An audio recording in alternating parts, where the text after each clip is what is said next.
Gracias. Thank you very much for inviting me here today. It's 4 a.m. Muchas gracias. Son las 4 de la mañana en Seattle, que es donde está mi cuerpo, y este es el momento en el que me gusta hablar de costes y beneficios. Así que vamos a entrar en materia directamente. Pero bueno, yo tengo una tarea diferente en comparación con Scott o David, puesto que Scott y David han desarrollado programas que estamos implantando en nuestro estado que se están implementando en el resto del mundo. Yo no lo hago. Yo he recibido formación de economista y mi labor consiste en asesorar al órgano legislativo en el estado de Washington sobre cómo gastar dinero. Y del mismo modo que ustedes hemos tenido una burbuja inmobiliaria que ha dejado muchos problemas y como ustedes tenemos un sector gubernamental que tiene que recortar el gasto público y lo que estamos haciendo en Washington, bueno, estoy aquí para hablar sobre el tema del estado de Washington, pero lo que estamos haciendo en Washington es intentar encontrar una manera para seguir mejorando los resultados. Queremos mejorar los resultados para hacerlo mejor que antes. Queremos tener menos delincuencia, queremos que los jóvenes trabajen mejor en el colegio y que lleguen a la universidad, queremos menos abuso infantil, menos consumo de drogas. Queremos todos esos resultados, pero no tenemos tanto dinero como teníamos antes. Estamos recortando nuestro presupuesto. Así que hay que ahorrar dinero. Necesitamos mejores resultados, pero hay que ahorrar dinero. Ese es el título de esa charla. Y lo que estamos intentando hacer en Washington es recurrir a un análisis económico, el retorno sobre la inversión, programas como los que se han comentado esta mañana para intentar ver cómo podemos cambiar el gasto, dejar de gastar en cosas que no funcionan o que sean demasiado caras y utilizar nuestros dólares limitados para aplicar a cosas que funcionan mejor y que no cuestan tanto y que nos puedan ahorrar algo en un futuro. Así que digamos que estoy metido en ese tipo de actividad para dar asesoramiento político al legislativo y para sacar una conclusión sobre de qué manera podemos gastar el dinero del contribuyente de manera más eficiente. Así que voy a hacer un repaso de qué es lo que hemos hecho en el estado de Washington y espero que les sirva de ayuda aquí. Algo sobre mi instituto antes de pasar a nuestros hallazgos. Estamos en el estado de Washington, aquí están los 48 estados, aquí está el estado de Washington. Washington DC está al otro lado, nos gusta llamarlo el otro Washington. Este es el Washington de verdad, de la buena. Eso es lo que nos gusta decir a nosotros. Espero que puedan ver la diferencia. Y hay una tensión en Estados Unidos entre el gobierno nacional y el gobierno del estado. Entonces, los 50 estados son similares a sus autonomías. El estado para el que yo trabajo en la costa oeste es autónomo. Tenemos un sistema carcelario, tenemos un sistema de educación y cada estado tiene sus propios sistemas. Así que esta es la óptica. Es como si yo fuera un asesor en una de sus comunidades autónomas. Ese es el concepto. Entonces, no hay ningún sistema de educación nacional en Estados Unidos, sino que hay 50 sistemas educativos, uno por cada estado. Así que no hay ni un solo sistema carcelario nacional, sino que hay 50 sistemas carcelarios y un montón de políticas derivadas de todo ello. Aquí está mi ciudad, Olympia. Es la capital del estado de Washington. Es una zona donde llueve mucho en el continente. Esto se tomó en un día soleado, pero aquí está el Capitolio del estado, que es donde se reúnen los senadores, y la semana pasada cerraron la sesión legislativa de 2012, una sesión dedicada al recorte presupuestario. Se tomaron muchas decisiones muy duras que vamos a comentar hoy. Seattle, que es una ciudad más conocida que está fuera de la imagen, es ahí donde está mi instituto. Estamos allí para atender a la legislatura, así que estamos muy cerca.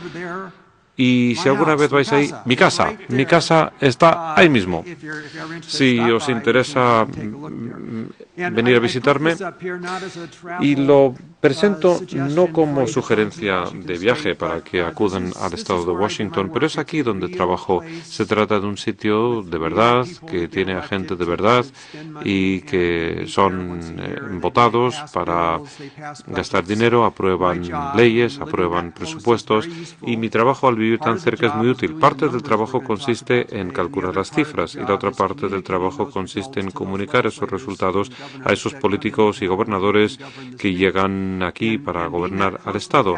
Y al estar tan cerca de la capital es muy importante. Tienes que estar por allí si quieres utilizar estas cifras para conseguir que las utilicen los legisladores. Es muy importante estar situado allí.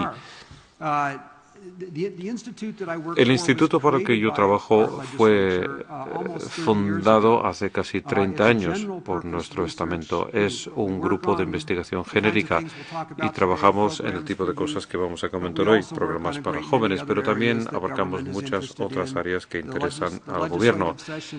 La sesión que terminó el miércoles pasado, bueno, tengo un nuevo proyecto y tengo que dar asesoramiento sobre cómo controlar los incendios forestales y los costes derivados de los bosques y de los incendios. No sé cómo hacerlo, pero bueno, tendré que utilizar un enfoque basado en la evidencia. Pero hablamos aquí de programas sociales. Todos los proyectos en los que yo he trabajado provienen de nuestro estamento, que nos piden que estudiemos cómo podemos reducir la delincuencia, o por ejemplo el abandono infantil o los abusos sexuales. Y tenemos que dar información al órgano legislativo sobre cómo proceder. En estos últimos años, en los últimos 15 años aproximadamente, nos han pedido que analicemos una serie de enfoques basados en evidencia respecto a resultados que les interesan. Yo no sé si pueden leerlo todo, pero aquí tenemos los resultados en cada año. Entonces, los delitos es un tema muy importante en mi país. Nos interesa muchísimo reducir el nivel de delincuencia. Si quieres que te elijan, que te voten, tienes que ser una persona que luche contra el crimen en Estados Unidos. Así que tenemos muchos apartados sobre cómo reducir la delincuencia entre adultos y entre jóvenes. La educación también ha sido muy importante, el abuso infantil y el abandono. En fin, de lo que voy a hablar hoy en términos generales se centrará en un par de intervenciones que se han comentado aquí, pero hemos adoptado el mismo enfoque general para con todos estos aspectos, para ver cómo podemos mejorar el gobierno para conseguir mejores resultados y utilizar el dinero del contribuyente más eficientemente. Voy a hacer una pequeña comparación para que vean la magnitud del asunto. La población de Estados Unidos, 310 millones, la población de España, 46, y mi estado, estamos 7 millones en el estado de Washington. Entonces, digamos que es un estado de tamaño intermedio. Así que he mirado cuál es la población de algunas de las comunidades autónomas más grandes. Es el mismo tamaño que Madrid, por ejemplo, que la Comunidad de Madrid y que otra comunidad cuyo nombre se me ha olvidado. Bueno, Cataluña, que son como 7 millones de habitantes. Entonces yo llego a una población bastante parecida en el estado de Washington. Los ingresos per cápita, indicadores económicos, en Estados Unidos tenemos unos ingresos per cápita superiores que lo que tienen en España. En mi estado tenemos algo más que Estados Unidos en líneas generales. Los impuestos o el índice de desigualdad de ingresos, bueno, más o menos tenemos niveles similares en Estados Unidos y hemos crecido más que en España. Esta cifra mayor significa que la sociedad es más desigual. Y en Duncan Smith lo ha comentado algo esta mañana y se está convirtiendo en un tema muy importante que afecta a gran parte del debate político y a parte del discurso económico en Estados Unidos. Los impuestos como porcentaje del PIB, pagamos menos dinero en impuestos que lo que hacen ustedes aquí en España. La esperanza de vida, aquí tienen unos niveles algo inferiores que en Estados Unidos y son más bajos también en mi estado de Washington. La esperanza de vida es un poco más corta en Estados Unidos que en España. Pero aquí es donde sí que tenemos una diferencia. Antes he presentado los años o las tasas de encarcelamiento. ¿Cuántas personas hay encarceladas por cada 100.000 personas? Y su tasa es de 154, que es infinitamente inferior comparado con Estados Unidos, que tenemos 760. Estados Unidos tiene la tasa de encarcelamiento más alta del mundo. Mi estado es mucho más bajo que el resto, pero es mucho superior al suyo. Así que utilizamos o recurrimos a la cárcel mucho, aunque menos en comparación con otros sitios de Estados Unidos, pero es una diferencia fundamental. Y ahora estamos abordando esta tasa de encarcelamiento en cuanto a los costes fiscales, cuánto le cuesta al contribuyente mantener esto. Así que nos piden saber si hay una manera más eficiente de luchar contra la delincuencia y no tener que recurrir a la construcción de cárceles caras. Los asesinatos, tenemos tasas superiores en Estados Unidos, aunque han bajado muchísimo en comparación con el pasado. Mi estado tiene niveles un poco más bajos, pero sí que es más alto que su tasa media en España. Entonces, esto yo creo que nos indica un poco por dónde van los tiros. Pero cuando la Asamblea me pide que yo dé información, esto es lo que hacemos. Hay 3 pasos que nosotros analizamos cuando nos preguntan qué es lo que puede servir para reducir el abuso infantil, o qué es lo que mejora la educación, o qué es lo que reduce la delincuencia. En el primer paso, revisamos toda la evidencia que somos capaces de encontrar sobre lo que funciona o sobre lo que no funciona para que pueda influir sobre un resultado. Así que todos los estudios que David ha presentado sobre el NFP y lo que ha hablado Scott, esto lo hemos revisado y hemos sacado nuestras propias conclusiones en base a esos estudios sobre el nivel de eficacia que pensamos que esos 2 programas tienen o cómo serían de eficaces si los aplicáramos en el estado de Washington. Resulta que estamos haciendo los 2 en mi estado, pero hacemos un análisis para ver qué es lo que pensamos que estamos dando con esos programas en Washington. Y lo hacemos también para todas las demás opciones que se han probado en algún otro sitio y que se han analizado de manera rigurosa, algunas veces con evaluaciones experimentales, algunas veces aleatoriamente. Tenemos que hacer evaluaciones muy buenas. Nos gustan cuando tienen que ver con el mundo de verdad, no únicamente con el contexto universitario, es decir, programas que podamos implantar si decidiéramos hacerlo en el estado de Washington. No hacemos la parte económica, sino que hacemos un análisis de los resultados metaanalíticos y después subimos un nivel, pasamos al paso número 2 y decimos, bien, si tenemos algo que funciona para mejorar un resultado, ¿cuánto cuesta producir ese programa, tema importante? ¿Cuánto cuesta ejecutar el programa de manera eficaz y de manera fiel? ¿Y cuánto cuesta conseguir una mejoría? Así que este es el aspecto de beneficios y de costes. Somos muy consistentes a la hora de evaluar los beneficios de cosas que reduzcan la delincuencia, por ejemplo, o programas y políticas que mejoren los resultados de la educación. Y lo analizamos de manera continua y consistente y analizamos el nivel de riesgo de las inversiones y les presentaré un par de ejemplos. El tercer tema, es decir, generamos una lista de qué es lo que funciona, qué es lo que nos da un retorno, dónde se obtienen los mejores resultados para el contribuyente. Y después pasamos a lo que definimos como cartera de opciones. Para los que conocen las inversiones, lo que quieres saber es cuánto dinero quieres ahorrar para tu jubilación y qué tipo de activos quieres tener cuando seas una persona jubilada. Es lo que hacemos aquí. ¿Cuántos activos queremos tener en, no sé, NFP o MST?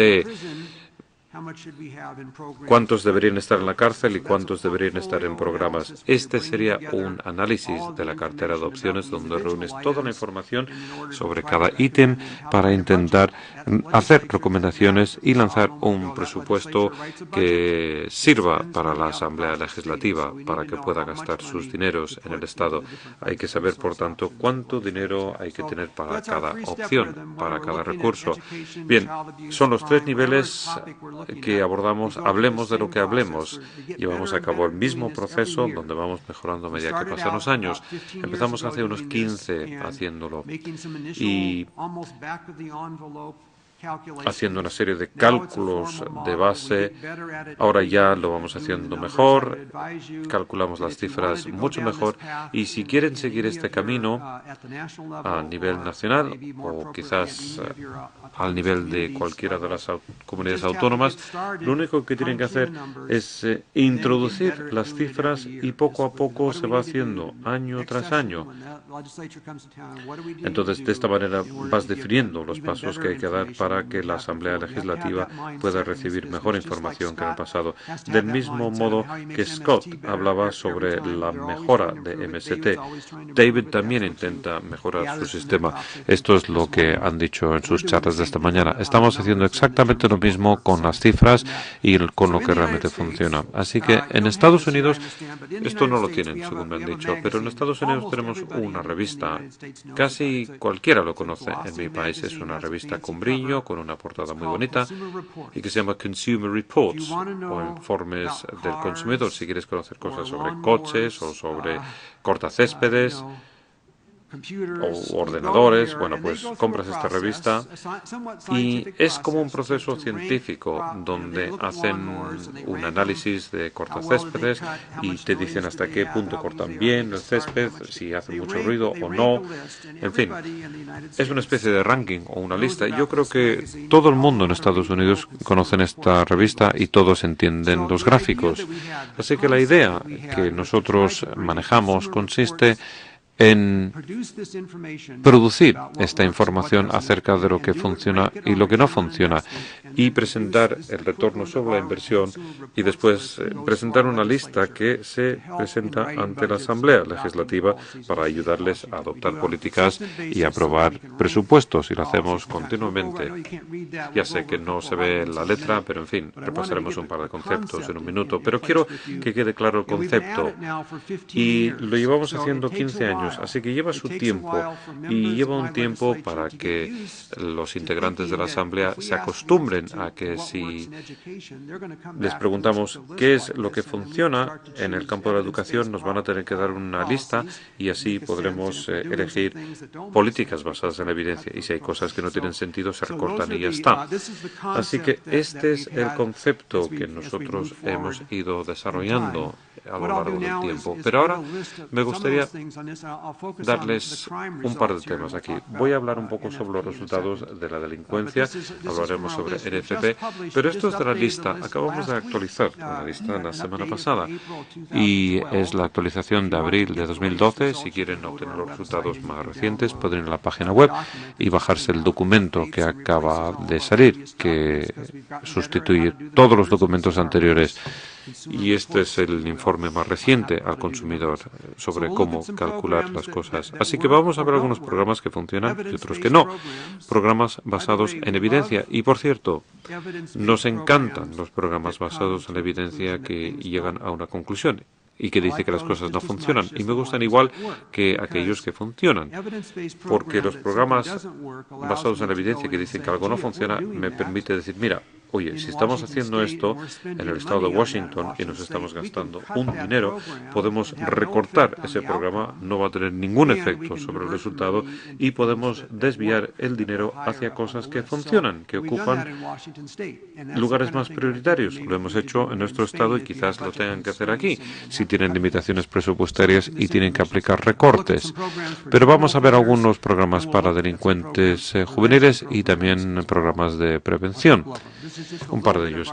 Esto es solamente parte de la lista, pero quiero recalcar un par de cosillas. En el caso de los adultos, hay una serie de programas que podrían definirse como de tratamiento conductual cognitivo. y son los mismos conceptos que manejan en MST, y no sé, quizás sea lo mismo en NFP, pero digamos que estos son los conceptos base. Pero cuando lo analizamos vimos que había 38 estudios rigurosos y creíbles sobre este tratamiento para delincuentes en las cárceles o en la comunidad, para saber si esto reducía o no sus tasas de recaídas. Bueno, leímos 70 u 80 estudios, pero descartamos unos cuantos, puesto que no eran lo suficientemente rigurosos. Había estudios control con un buen razonamiento estadístico, pero bueno, encontramos 38 estudios y la conclusión que sacamos de estas 38 evaluaciones era que no éramos mejor que la media y que había esperar futuras tasas de delincuencia que podrían bajar en un 7%. Así que mi corazón, así se dice en español, ¿no? Sí, mi corazón esperaba que la reducción fuera del 17%, pero cuando mi cabeza hizo los cálculos, mi cabeza me decía, bueno, más vale que creas que es el 7% y no el 17%. Así que cuando yo voy a la asamblea para declarar cómo hay que ganar el dinero o cómo hay que ahorrar el dinero, sospecho que si hacemos este programa en Washington, lo que cabe esperar por término medio es una reducción de un 7% en recidivismo. No es mucho. Entonces la pregunta es, ¿merece la pena? ¿Merece la pena llevar a cabo un proceso de llevar a cabo un programa para conseguir una reducción del 7%? Es aquí donde en juego la parte económica. Y parece que sí que merece la pena. Estos programas se hacen en grupos, son bastante económicos, cuestan en Washington algo así como $412 el poder introducir a un delincuente en un programa de este tipo, a una persona que esté encarcelada, que tiene entre 15 y 20 sesiones. Y esa reducción del 7% en la delincuencia, cuando aplicamos nuestro modelo, nos ahorra a los contribuyentes en cuanto al coste necesario para juzgar o para no juzgar los crímenes que se han evitado. Son como $12,000, y después, como hay menos delitos, hay menos víctimas, y que son otros 7,000 y pico dólares. Entonces el ratio coste-beneficio son $21 de beneficio por coste por dólar. Entonces, este tipo de programa parece ser que es un ganador, y es parte de la razón por la que se ha convertido en un elemento muy importante de nuestra política del estado de Washington.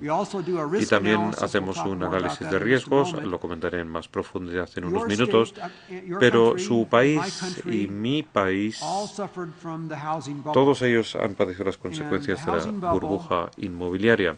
Y la burbuja inmobiliaria surgió de una serie de fuentes, tampoco voy a entrar en el detalle, pero digamos que en líneas generales nadie se dio cuenta del riesgo que acompañaba esas inversiones. Todo era de color rosa y decía la gente, vamos a seguir gastando, todo puede ir perfectamente bien, y nadie estaba valorando el riesgo de estas inversiones. Entonces, ya hemos aprendido la lección a las duras, ya hemos visto las consecuencias para el mercado inmobiliario, pero ahora hacemos un análisis de riesgos. Pero si hiciéramos este tipo de programa de conducta cognitiva, teniendo en cuenta todas las incertidumbres en las estimaciones, ¿qué posibilidades tendría este programa? Posiblemente ahorraríamos bastante menos que los costes, pero en este caso el riesgo es inferior al 1% cuando hicimos el modelo, hicimos una simulación de Monte Carlo. Así que, en cuanto al retorno medio, estamos hablando de $21. En cuanto al riesgo, bueno, parece como si no fuera para ninguna parte. Es un programa que parece que tiene futuro y que yo creo que favorece las medidas del legislativo.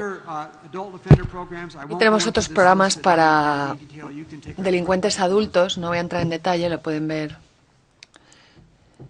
en el texto. Algunos de los programas funcionan. Estamos haciendo prácticamente todos los programas que funcionan. Verán uno de supervisión intensiva, de libertad vigilada con intervención intensiva, y aquí el único objetivo es observar más a menudo al preso cuando está en la comunidad. No le tratas, no intervienes, simplemente se le observa más a menudo. Se le pide que pase por nuestra oficina más a menudo. Y ha habido 14 estudios randomizados con ese enfoque y el resultado ha sido ningún cambio en la reincidencia, es decir, no afecta al futuro y cuesta dinero, con lo que solo hay una probabilidad del 11% de que ese programa se amortice, un 89% de que se consiga ahorrar dinero con otro tipo de programas. En el estado de Washington solía llevar a cabo, pero ahora ha dejado de hacer y el dinero se está dedicando a alguno de los programas que he enumerado aquí arriba. Los de supervisión intensiva ya no se hacen. El dinero se está gastando en tratamiento que cuesta más, pero previene mucha más delincuencia y el retorno de la inversión es muy superior. Es un ejemplo de cómo se puede usar esta información basada en la evidencia para ver qué es lo que no funciona y para dejar de hacerlo y dedicarle el dinero a algo en el presupuesto que realmente funcione.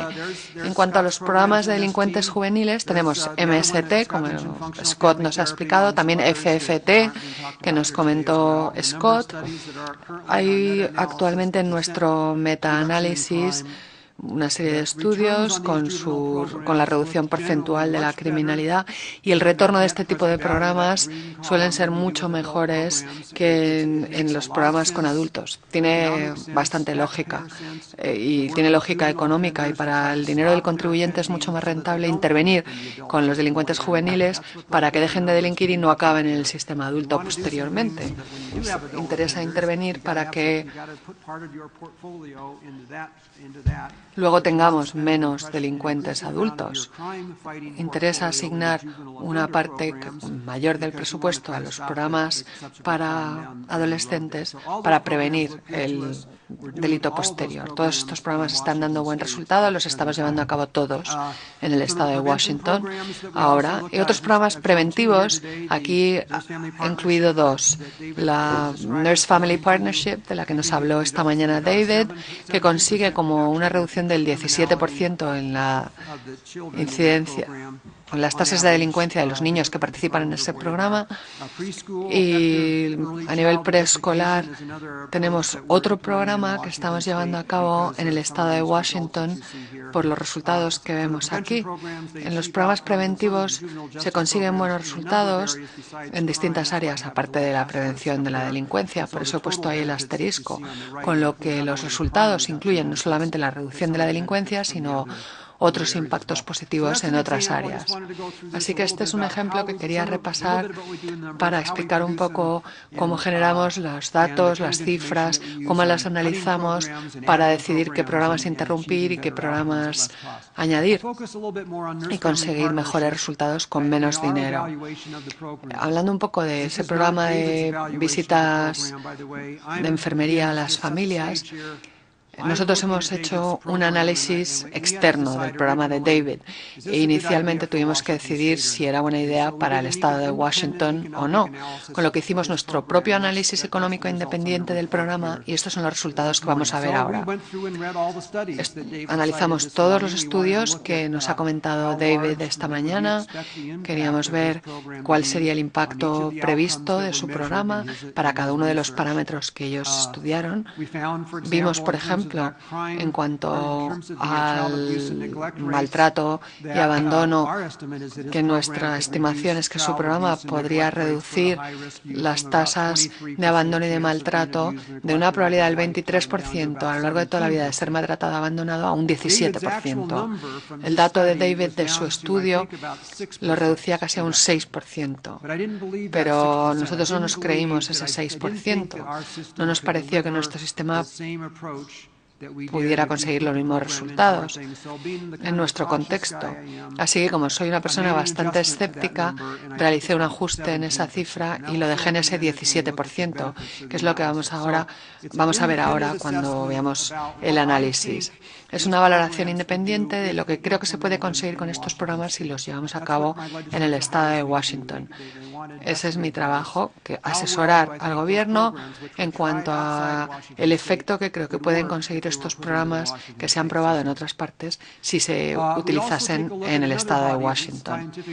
También estudiamos otros datos científicos para ver, y esto es sobre todo importante en los programas preventivos, pero también en los de delincuencia juvenil, intentamos ver aquellas cosas que a lo mejor no se han medido en MST o en la Nurse Family Partnership, pero que puedan estar relacionadas con otros resultados. Hemos hecho un análisis independiente de todos estos datos longitudinales. No voy a entrar en todos ellos, pero pensamos que si un niño sufre maltrato o abandono, tiene más probabilidades de verse implicado posteriormente en el sistema judicial. Si podemos reducir, por lo tanto, la probabilidad de maltrato, conseguiremos reducir la delincuencia. Además, es más probable que saque malas notas, que no termine la educación secundaria, que tenga que recibir apoyo educativo especial y posteriormente sufra ansiedad o depresión. Estas son estas relaciones secundarias que nosotros analizamos para evaluar de forma más completa los beneficios y ventajas de estos programas.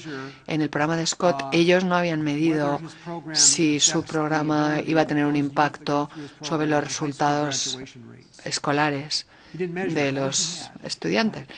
No lo midieron. Me encantaría que los hubieran medido para poder hablar con él de ello, pero nosotros analizamos otros datos que indican que si no delinques en tu adolescencia, tienes más probabilidades de terminar la educación secundaria.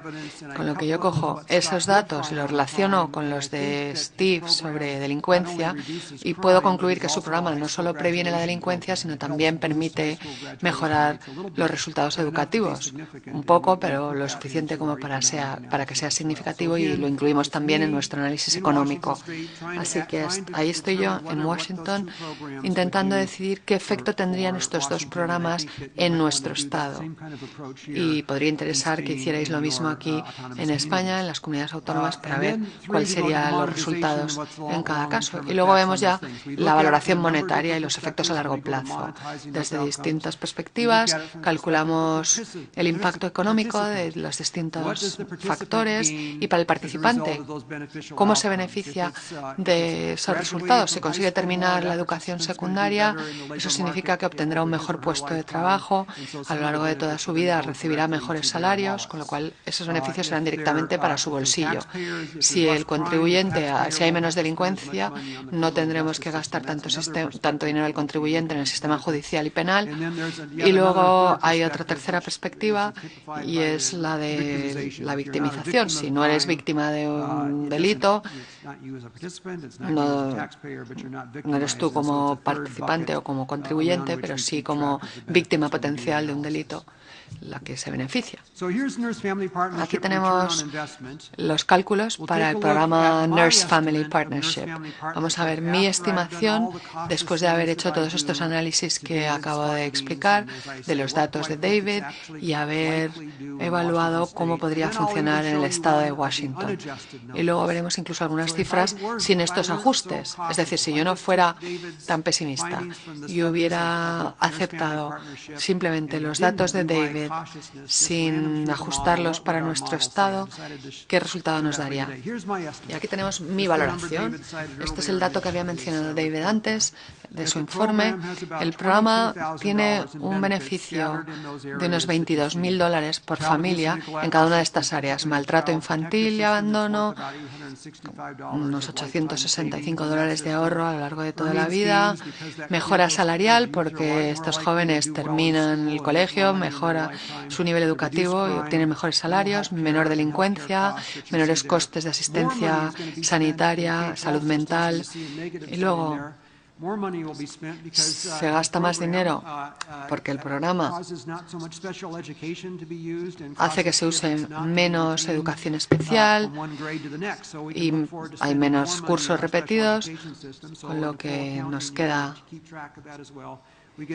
un ahorro y al final el beneficio por familia es de $22.000. Y estos son los datos si yo no hubiese sido tan pesimista en mi análisis, si no fuera tan conservador mi análisis, sería el de la derecha.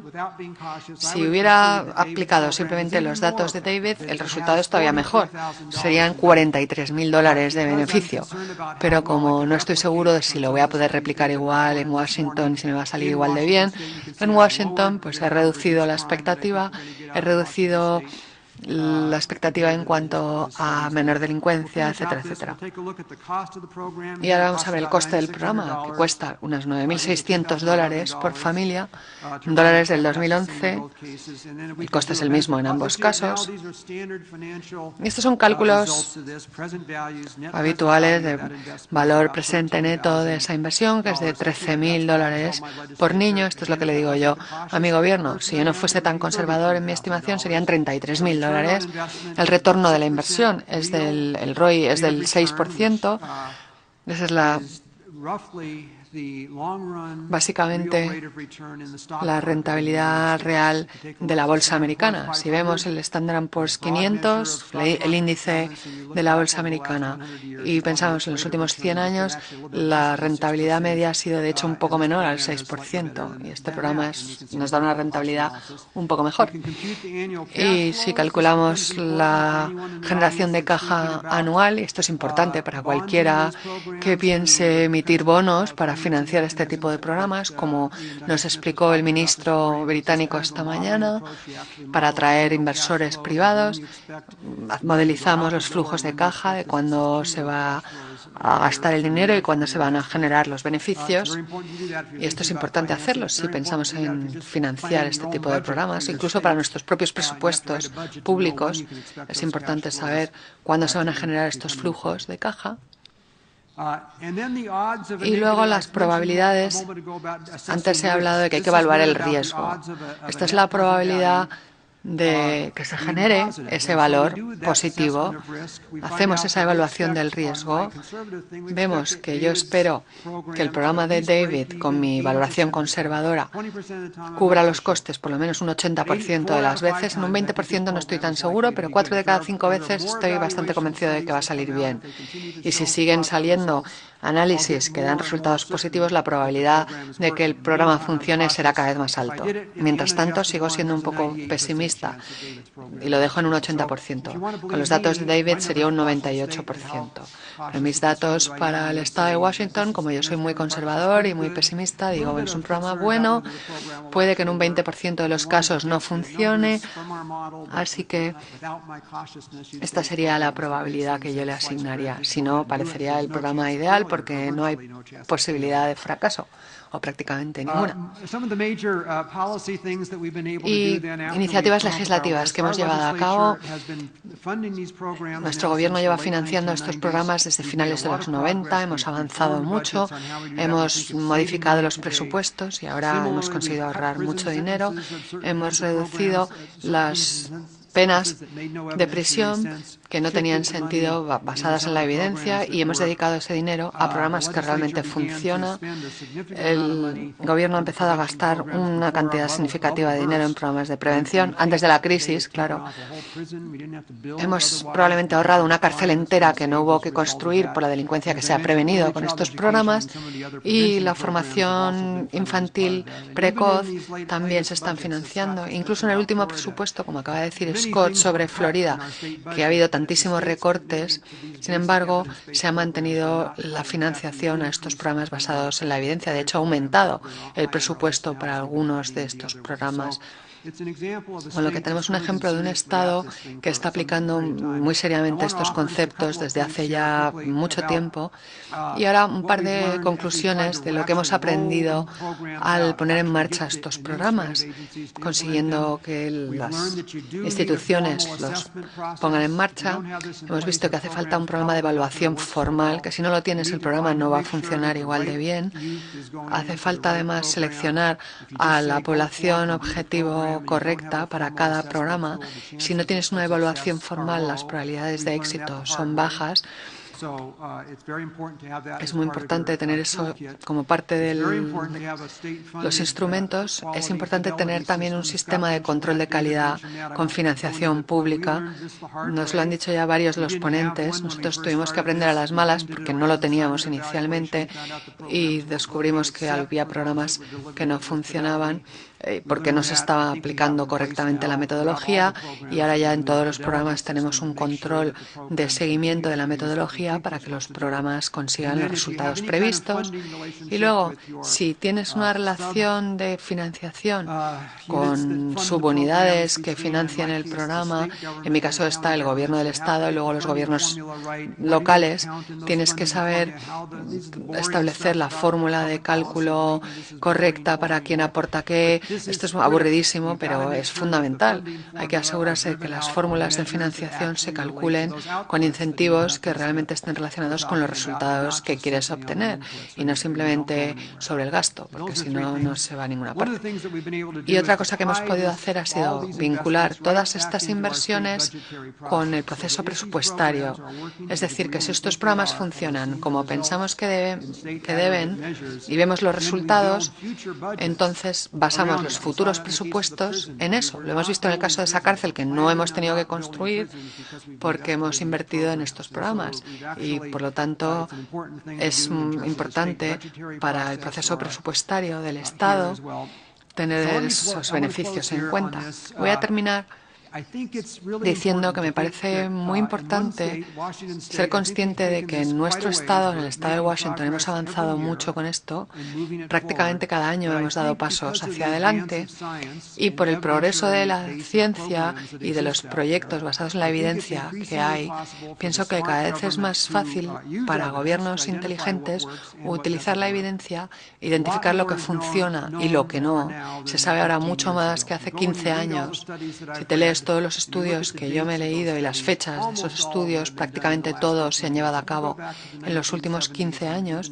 Si volvemos atrás a los 70, a los 80, había muy pocos estudios rigurosos. Toda la evidencia sólida se ha generado más recientemente y se va a seguir generando, con lo que hay que mantenerse al día. Y también es posible ser excesivamente optimista, hacer un análisis coste-beneficio, calcular los flujos de caja. Se debe hacer de forma muy rigurosa, muy conservadora. Hemos conseguido avanzar mucho también en Washington a este nivel y yo creo que es perfectamente posible seguir esta vía y le resultará, seguro, muy útil. Y si lo prolongan un tiempo suficiente, se pueden ver cambios totales en el sistema, o por lo menos parciales, de formas que yo ni siquiera me hubiera podido imaginar cuando empezamos. Cómo está usando nuestro gobierno estas estadísticas, estos datos, a mí me sorprende cada día. Y también es importante ser paciente, porque los gobiernos, los políticos, no se lanzan de la mañana a la noche. Hace falta mucho tiempo para convencerles, para que lo asimilen, para que lo asuman. Hacen falta datos, hacen falta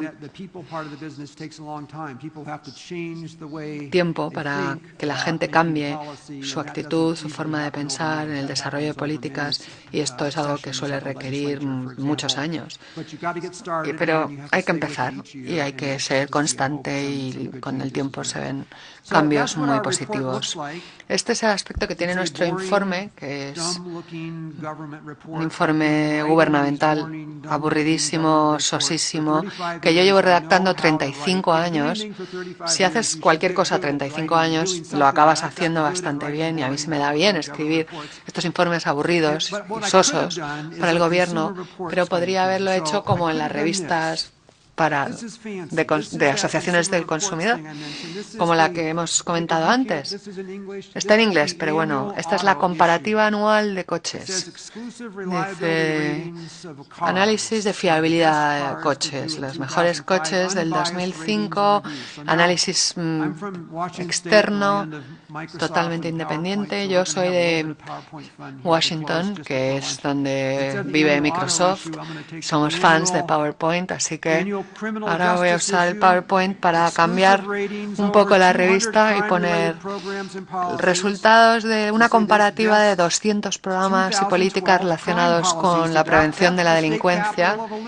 Y ahí tenemos a la capital del estado, las mejores políticas a adoptar en el 2012, después de haber comparado 222 programas, los mejores, los peores. Que no te estafen, ahórrate miles y millones de dólares para conseguir las mejores políticas, las más efectivas y las que ahorran más dinero. Mi informe, en realidad, lo que dice es esto. Si lo hubiera presentado así, probablemente la revista me habría llevado a juicio por copiarles y me hubieran despedido, pero aunque lo presente de esa forma aburrida y típica de los informes gubernamentales, la información es la misma. Y bueno, termino ahí. Os dejo con esta foto del Mount Rainier de Washington, que podéis venir, escalarlo y pasarlo genial.